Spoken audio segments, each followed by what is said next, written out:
അകതാരിലലിയാൻ കൃപയേകണേ. തിരുനാമം ചൊല്ലി ഞാൻ തേങ്ങിക്കരഞ്ഞിടും അകതാരിലലിയാൻ കൃപയേകണേ.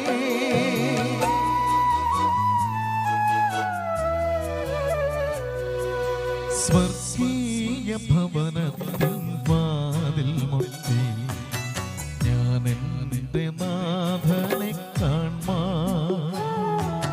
സ്വർഗീയ ഭവനത്തിൻ വാതിൽ മുട്ടി ഞാൻ എൻ്റെ നാഥനെ കാൺമാൻ.